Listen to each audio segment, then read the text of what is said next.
harvest diretso sa mouth. Matamis. Wala. Dami oh. Diyos ko. Thank you. Kinsa nagtanom anak dong? Mga kwandiri. Ikaw. Nara oh. Hala, kalaki. Hala, magdako dyan abono na nato. Laki oh. Itong ganito yung masarap guys oh.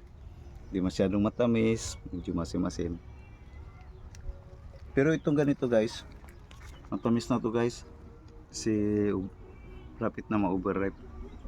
Kaya yung pupunta dito, libre taking na. Alam mo ay.